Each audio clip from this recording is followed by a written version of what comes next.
അതെ അതെ, രാവിലെ ഈവനിങ് ഫ്ലൈറ്റ്. അല്ല, ഏതാ ഈ പുതിയ ഇറക്കുമതി? കയ്യിലും കാലിലും പാന്റ് ഇട്ടിട്ടുണ്ടല്ലോ. അതെ അതെ, ഓക്കെ ഓക്കെ, ഞാൻ വിളിക്കാം. Good morning. ആണാ? ആരാ മനസ്സിലായില്ല? ഞാൻ അബ്ദുൽ, ദുബായ് അബ്ദുൽ. ഇരുന്നാട്ടൊരു കാലി എടുക്കാം. No thanks. ആയിക്കോട്ടെ. ഈ ടാക്കീസിൽ എങ്ങനെയാ, നല്ല കളക്ഷൻ വരാറുണ്ടോ? പിന്നെ കളക്ഷൻ വരാറുണ്ടോന്നോ? ആഴ്ചയിൽ 7 ദിവസം നല്ല കളക്ഷൻ അല്ലേ? അല്ല, ടാക്സി വിലക്ക് വാങ്ങാനും മറ്റോ വന്നാണോ? എങ്കിലും ഒരു കാര്യം ചെയ്യാം, നമുക്ക് മാറി ഇന്ന് സംസാരിക്കാം. അതെന്താ? ഇവിടുത്തെ നാട്ടുകാരത്ര ശരിയല്ല. എങ്കിൽ അതാ മിസ്റ്റർ ഭരതൻ, ഞാൻ ഈ ടാക്കീസ് വാങ്ങാൻ വന്ന ആളൊന്നും അല്ല. പിന്നെ ശരിക്കും പറഞ്ഞ ഞാനൊരു ഫിലിം ഡിസ്ട്രിബ്യൂട്ടറാണ്. മനസ്സിലായില്ല. പറയാം. അതായത് എന്റെ ഈ നാളത്രയുമുള്ള ഗൾഫ് സമ്പാദ്യം കൊണ്ട് ഞാനൊരു ചലച്ചിത്ര വിതരണ കമ്പനി തുടങ്ങാൻ വേണ്ടി പോവാണ്. അതായത് ദുബായ് റിലീസ്. നല്ല കാര്യം. ആദ്യം കൊച്ചു കൊച്ചു തമിഴ് പടങ്ങൾ എടുത്ത് വിതരണം ചെയ്യാനാണ് ഉദ്ദേശിക്കുന്നത്. അതിന്റെ ഭാഗമായിട്ട് കേരളത്തിലെ മുഴുവൻ തിയേറ്ററുകളും സഞ്ചരിച്ച് അവരുമായിട്ടൊരു ബന്ധം ഉണ്ടാക്കാനുള്ള ശ്രമത്തിലാണ്. ഈ ടാക്കീസില് പണ്ട് ടൈറ്റാനിക് സിനിമ കളിച്ചപ്പോ കപ്പലിന്റെ പകുതി ഭാഗം സ്ക്രീനിലും മറ്റേ പകുതി ഭാഗം കുഞ്ഞുണ്ണിയാസന്റെ മതിലേലും ആയിരുന്നു. അങ്ങനത്തെ തിയേറ്ററാണ് പടം കളിപ്പിക്കുന്നത്. ആട്ടെ, ഏതാ ആദ്യത്തെ സംരംഭം? എൻ പൊണ്ടാട്ടി അവനുക്ക് ലവർ. കൊള്ളാം. ഏപ്പടമാണല്ലേ? തമിഴ്നാട്ടിൽ തുടർച്ചയായി 365 ദിവസം ഓടി സൂപ്പർ ഹിറ്റായ സെക്സ് പടമാണ്. പക്ഷെ ഈ പടം ഇവിടെ കളിപ്പിക്കുന്നു എനിക്ക് തോന്നണില്ല. അത് നിങ്ങളാണോ തീരുമാനിക്കുന്നത്? അതെ. എങ്ങനെ? നിങ്ങൾ ഈ പടത്തിന്റെ പേരും പറഞ്ഞ് അവളന്മാരുടെ പടി ചവിട്ടിയാലുണ്ടല്ല, അവളന്മാരെ ചൂലെടുത്ത് നിങ്ങൾ അടിച്ചോടിക്കും. പിന്നെ നിങ്ങളുടെ പൊണ്ടാട്ടിക്ക് നിങ്ങളുണ്ടാവില്ല, നിങ്ങൾ വേറെ ലവർ അന്വേഷിക്കേണ്ടി വരും. ശരിക്കും? ശരിക്കും. പക്ഷേ മിസ്റ്റർ അബ്ദുള്ള, നിങ്ങൾ നിരാശപ്പെടണ്ട. അധികം താമസിയാതെ എന്റെ മുതലാളി മൂർക്കമ്പറമ്പിൽ പാപ്പച്ചൻ ഇവിടെ ഒരു തിയേറ്റർ പണിയും. അവിടെ ഞാൻ കളിപ്പിക്കും ഉദ്ഘാടന ചിത്രമായിട്ട്. സെക്സ് പടം കാണാനുള്ള ഇവിടുത്തെ ജനങ്ങളുടെ അവകാശം ഞാൻ സഫലീകരിച്ചു കൊടുക്കും. ഒരേ ബഹുമാനപ്പെട്ട ഭരതൻ, താങ്കളെ പോലുള്ളവരെയാണ് ഈ നാടിനും ഞങ്ങളെ പോലുള്ളവർക്കും ആവശ്യം. ബഹുമാനപ്പെട്ട അബ്ദുള്ള, തൽക്കാലം പോയിട്ട് 3 മാസം കഴിഞ്ഞു വാ. അപ്പോഴേക്കും ഈ ടാക്കീസിന്റെ സ്ഥാനത്ത് മൂർക്കമ്പറമ്പിൽ ടാക്കീസ് ആയിരിക്കും. ബഹുമാനപ്പെട്ട ഭരതൻ, അപ്പോൾ നമുക്ക് ഉദ്ഘാടന ദിവസം കാണാം. ശരി ബഹുമാനപ്പെട്ട അബ്ദുള്ള. എങ്കിൽ ഞാൻ പോയിട്ട് വരാം ബഹുമാനപ്പെട്ട ഭരതൻ. പോയിട്ട് വരൂ. ഞാൻ കണ്ടില്ലായിരുന്നെങ്കിൽ ബഹുമാനപ്പെട്ട അബ്ദുള്ള അവളന്മാരുടെ അടിയും കൊണ്ട് ടൈയും കോപ്പും ഇല്ലാതെ ദുബായിലേക്ക് തിരിച്ചു പോകേണ്ടി വന്നേനെ. പാവം. എന്റെ നാട്ടുകാരനായ ഉണ്ണികൃഷ്ണല്ലേ ഇവനെന്താ ഇവിടെ? സിനിമ തുടങ്ങാൻ സമയമായില്ലല്ലോ. എന്തായാലും ഈ കൊല്ലത്തിൽ ഇവൻ എന്നെ കാണണ്ട. വാച്ച് ചെയ്യാം, കാര്യങ്ങൾ അറിയാലോ. മോളെ തച്ച് കഴിഞ്ഞെങ്കിൽ ആ തുണി ഞാൻ വാങ്ങിച്ചോണ്ട് വരാം കേട്ടോ. വിമലെ, ഈ പ്രാവശ്യത്തെ ചിട്ടി ഞാൻ പിടിക്കും കേട്ടോ. ഇത് നമ്മുടെ അപ്പുറത്തെ വീട്ടിലെ ഉണ്ണികൃഷ്ണൻ. വരൂ. വലിയ പണിയൊന്നുമില്ല. ഈ 15 17 ആക്കണം, ഈ 22 25 ആക്കണം. എത്രയാ കൂലിന്ന് വെച്ച് കഴിഞ്ഞാ ഐഡമ്മയോട് പറഞ്ഞാ മതി. ഇത് നിസ്സാര പണിയാ, ഇതിന് കൂലിയൊന്നും വേണ്ട. അത് പറ്റില്ല. ആരും ഞങ്ങൾക്ക് വേണ്ടി വെറുതെ ജോലി ചെയ്യരുത്. അതെനിക്ക് ഇഷ്ടമുള്ള കാര്യമല്ല. എന്നാ തുടങ്ങിക്കോളൂ. അല്ല, ഈ ചെറുക്കനെ കണ്ടിട്ട് എനിക്ക് എന്തോ ഒരു പന്തികേട് തോന്നുന്നു. അയ്യോ, ഒരു പാവാ. എന്നാലും വന്ന സ്ഥിതിക്ക് എഴുതി കഴിഞ്ഞിട്ട് പോ. അയ്യോ, അതൊരു മര്യാദക്കാരനാ. അതിനെ നോക്കി നിന്നാലേ ബസ് അതിന്റെ പാട്ടിന് പോവും. വാ ഇങ്ങോട്ട്. ഇങ്ങോട്ട് വരാൻ. ഹലോ, കുറച്ച് മണ്ണെണ്ണ വേണമായിരുന്നു. ഇന്ന് 3 ആളെയും പരിചയപ്പെട്ടിട്ടെന്ന് കാര്യം. മിക്കവാറും അവൾ ഇനിയും വരും. വെയിറ്റ് ചെയ്യാം. എന്താണെന്ന് കണ്ടുപിടിച്ചിട്ട് തന്നെ കാര്യം. മണ്ണെണ്ണ കുറച്ച് വേസ്റ്റ് തുണിയും കൂടെ. ഇതൊക്കെ പണിക്ക് വരുമ്പോ കൊണ്ടുവന്നൂടെ? അയ്യോ, ഞാൻ പണിക്കാരനൊന്നുമല്ല, നെയ്ബറാ. പേര് ഉണ്ണികൃഷ്ണൻ. ഞാൻ ചോദിച്ചില്ല. ഇനി വേറെ വല്ലതും വേണ്ടി വരുമോ ആവോ? വേണ്ടി വരും. എന്തോ ഉണ്ണികൃഷ്ണ, വേഗം പണി തീർത്തിട്ട് പോവാൻ നോക്ക്. ഒരു എഴുത്തുകാരൻ വന്നിരിക്കുന്നു. ഓർഡർ കൊടുത്തത് ഒരാൾക്ക്, കൊണ്ടുവന്നത് മറ്റൊരാൾ.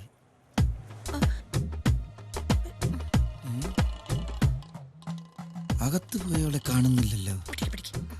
ഇനി ഇവൻ അകത്തേക്ക് ചെല്ലാൻ വേണ്ടിയാണോ വെയിറ്റിംഗ്? രണ്ടിലൊന്നറിഞ്ഞ എനിക്ക് പോകായിരുന്നു.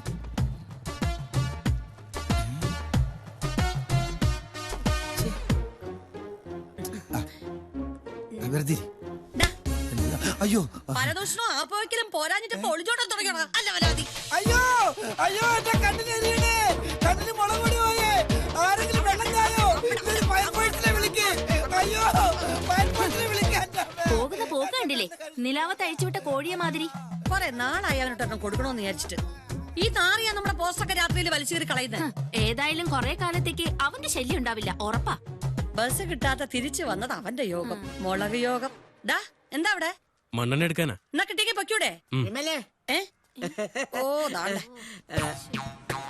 വാ നമുക്ക് വീട്ടിൽ പോയി ചായ നല്ല കടിയൊക്കെ കുടിച്ച് സ്വസ്ഥമായിട്ട് സംസാരിക്കാം. അത് വേണമെന്നില്ലേട്ടാ, ഇവിടെ വെച്ച് തന്നെ നമുക്ക് പറയാം. ശുഭകാര്യങ്ങളാണ്, അപ്പൊ പിന്നെ സ്വസ്ഥമായിട്ട് ഇരുന്ന് വേണമല്ലോ സംസാരിക്കാൻ. വേണ്ട, കമലാസൻ ചേട്ടൻ പറയുന്ന ഏത് കാര്യവും നടന്നോണ്ട് പറയാം. പറ. എന്നാ പിന്നെ പറയല്ലേ. മിടുക്കൻ, അതിലുപരി ദൈവവിശ്വാസി, വിവാഹിതൻ, തന്റേതല്ലാത്ത കാരണങ്ങളാൽ ഒരു കുട്ടി ഉണ്ടായിപ്പോയി. അയ്യോ അത് കൊള്ളാലോ.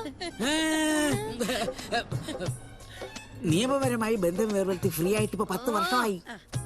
വിമല എന്ന് കേട്ടപ്പോ ഒറ്റ പിടുത്തവാ, പിന്നെ വിടുന്നേ ഇല്ല. എന്താ ചേട്ടാ, പിടിക്കാനായിട്ട് അയാളെ ഞാൻ കണ്ടിട്ട് പോലും ഇല്ല. ആര് പറഞ്ഞു കണ്ടിട്ടില്ലെന്ന്? കണ്ടിട്ടുണ്ട്. കഴിഞ്ഞ ആഴ്ച ടാക്കീസിൽ വന്നപ്പോ ഈ വിമലെ മതി വരുവോളൂ അയാള് കണ്ടു. അത് പിന്നെ എനിക്കൊരു സ്വൈര്യവും തന്നിട്ടില്ല. എന്തുവാ ആലോചിക്കട്ടെ. പിന്നെ രണ്ടാം കെട്ടാണെങ്കിലും നിങ്ങൾ തമ്മിൽ നല്ല സിങ്കാണ്, ചേർച്ച. തിരുവമ്പടി പാറമേക്കാവും പോലെ. തൽക്കാലം തിരുവമ്പാടി അവിടെയും പാറമേക്കാവ് ഇവിടെയായിട്ട് നിൽക്കട്ടെ കേട്ടോ. അല്ല പിന്നെ പോലെ പോയല്ലേ, അങ്ങനെ അങ്ങ് പോയാലോ. കമലാസ് ചേട്ടാ, ഒരുപാട് ജോലി ഉണ്ടെന്ന് ചെന്നാട്ടെ. എനിക്കങ്ങനെ പോകാൻ പറ്റുമോ? നിങ്ങൾ 4 ആളുടെ കാര്യത്തിൽ എനിക്കുണ്ട് ചില ഉത്തരവാദിത്വങ്ങളൊക്കെ അല്ലേ ഇടൂ. പിന്നെ ഐഡമേ കുറച്ച് ഉത്തരവാദിത്തം ഞെടുത്തേ. എന്താ വിമല ഇത്? ചേട്ടൻ കൊടുത്തു വിടട്ടെ. എന്നാ അത് എന്തോ ഇത് ചോദിച്ചാലും 10 ആയിരം ഒക്കെ ഇങ്ങനെ എടുത്ത് അങ്ങ് തരുവാ. വേണ്ടേ? അത് പിടിക്ക്. എന്നാലും അനുകൂലമായിട്ടൊരു മറുപടി. ഒരുപാട് സമയം കിടക്കല്ലേ ചേട്ടാ, തൽക്കാലം ചേട്ടൻ ചെന്നാട്ടെ. ദേ എന്നെ വാശി പിടിപ്പിക്കരുത് കേട്ടോ. കുറെ നാളായി ഞാൻ ഈ ടാക്കീസിൽ കയറി ഇറങ്ങാൻ തുടങ്ങിയിട്ട്. നിങ്ങൾ 4 പേരുടെയും കല്യാണം നടത്തിയിട്ട് ഈ കമലാസനൻ പളനി പോയി ഈ തല മുട്ടയടിക്കും. അയ്യോ ഇതിനകത്ത് ഇനി എന്തോന്ന് അടിക്കാൻ. എന്നാ പിന്നെ മീശ എടുക്കല്ലോ. ഇനിയിപ്പോ അയാളോട് ഞാൻ എന്തോ പറയും. ഈ പേരും പറഞ്ഞ് 4 ദിവസമായിട്ട് 4 ഫുൾ ചിക്കനും അടിച്ചിട്ട് നിക്കുക. അയ്യോ ഇതുങ്ങൾ എന്നെ കൊല്ലും. നീ ഇവിടെ 7-8 വർഷം മുമ്പ് ചായക്കട നടത്തുന്ന മാധവൻ ചേട്ടന്റെ വീട്ടിലെ എരുമയെ മോട്ടിച്ചു വിറ്റ ഞാൻ പിടിക്കപ്പെട്ടപ്പോ നാട്ടിൽ നിന്ന് മുങ്ങി ഇവിടെ പൊങ്ങി. അല്ല ഇവിടെ എന്താ പരിപാടി? അതിവിടുത്തെ ഏറ്റവും വലിയ പണക്കാരനും കോടീശ്വരനുമായ മൂർക്കമ്പറമ്പിൽ പാപ്പച്ച മുതലാളിയുടെ പ്രൈവറ്റ് സെക്രട്ടറിയാണ് ഞാൻ. നല്ല താമസം, നല്ല ശമ്പളം, നല്ല ചാപ്പാട്. അപ്പൊ രക്ഷപ്പെട്ടു അല്ലേ? പിന്നെ അപ്പൊ നാട് വിടാൻ തോന്നിയ നിന്റെ ഭാഗ്യം. എല്ലാത്തിനും അതിന്റേതായ ഒരു റൂട്ടുണ്ടല്ലോ ഉണ്ണികൃഷ്ണ. പക്ഷെ നീ രക്ഷപ്പെട്ടെങ്കിലും നിന്റെ മുഖത്തിപ്പോഴും ആ ഒരു കള്ള ലക്ഷണമുണ്ട്. അത് നീ എനിക്കിട്ടൊന്ന് വെച്ചതാണല്ല. ലോകത്തിലെ എല്ലാ വലിയ മനുഷ്യരുടെ മുഖത്തും ഒരു കള്ള ലക്ഷണം ഉണ്ടാവും. അതൊക്കെ പോട്ടെ, മഹാരാജ ടാക്കീസിലെ 4 ലേഡീസുമായിട്ട് നിനക്കെന്താ അടുപ്പം? ഞങ്ങള് നൈബേഴ്സ് അല്ലേ? അത് പറഞ്ഞല്ല, അല്ലാതെ നിനക്കെന്താ ഒരു ഇക്കുമത്ത്? അതൊക്കെ ഉണ്ട്. എങ്ങനൊക്കെ? നീ ആരോടെങ്കിലും പറയൂ? ഞാൻ ആരോടും പറയില്ല. നീ പറ. എടാ അവിടുത്തെ ഗംഗ അല്ല, യമുന അല്ല, പിന്നെ ഉണ്ണിമായ. അതെ. എടാ കള്ള, ആ കുട്ടി എപ്പോഴും എന്നെ ഫോൺ ചെയ്യും. മിസ് കോളാ? അല്ല, ഞങ്ങൾ ഒരുപാട് സംസാരിക്കും. ആ കുട്ടി പാട്ട് പാടും. എന്തൊക്കെ തമാശകളാ കുട്ടി പറയുന്നേ. ആ കുട്ടി തമാശ പറയും, ആ പാട്ട് പാടും. പിന്നെ എടാ കള്ള, അവൾക്ക് ഇൻകമിംഗ് അല്ലേ ഉള്ളൂ, ഔട്ട് ഗോയിങ് ഇല്ലല്ലോ. അവള് സംസാരിക്കാത്ത പെണ്ണല്ലേ. എന്നോട് വേണോ നിന്റെ നമ്പർ? നീ എന്താ ആലോചിക്കുന്നത്? ഏയ് ഒന്നുമില്ല. നീ വിളിച്ചാൽ അവൾ ഇറങ്ങി വരൂ? ഹേയ്, അവിടം വരെ ഒന്നും ഞാൻ ചിന്തിച്ചിട്ടില്ല. ചിന്തിക്കണം. അവളെ പ്രേമിച്ച് എത്രയും വേഗം നീ അടിച്ചോണ്ട് പോകുന്ന നിന്റെ മിടുക്ക് തന്നെയല്ല, പെണ്ണിന്റെ മനസ്സാ എപ്പോഴാ മാറുന്നെന്ന് പറയാൻ പറ്റില്ല. പിന്നെ നാട്ടുകാരൻ എന്ന നിലക്ക് അവൾ അടിച്ചോണ്ട് പോകാനുള്ള ടാക്സിയും അതിനുള്ള പണവും ഞാൻ സ്പോൺസർ ചെയ്യും. എന്താ? അയ്യോ, നീ ആരോടും പറയല്ലേ? ഇല്ല, ആരോടും പറയില്ല. അപ്പോ നമ്മൾ യുദ്ധഭൂമിയിലേക്ക് ഇറങ്ങുകയാണ്. വിമല നിസ്സാരക്കാരിയല്ല, അവൾ ഝാൻസി റാണിയാണ്. അവളുമായി പടവെട്ടി യുദ്ധം ചെയ്ത് ഞാനും മുതലാളിയും കൂടി നിങ്ങളുടെ കല്യാണം നടത്തി തരും. ഇത് ഭരതവാക്യം. തൽക്കാലം നീ ഇത് വെച്ചോ. എന്തിനാണെന്നാ? ഒരു സേഫ്റ്റിക്ക് വേണ്ടി ഞാൻ വേറെ ഒരെണ്ണം സംഘടിപ്പിച്ചോളാം. അപ്പോൾ നമ്മൾ തുടങ്ങുകയായി. ഓക്കെ?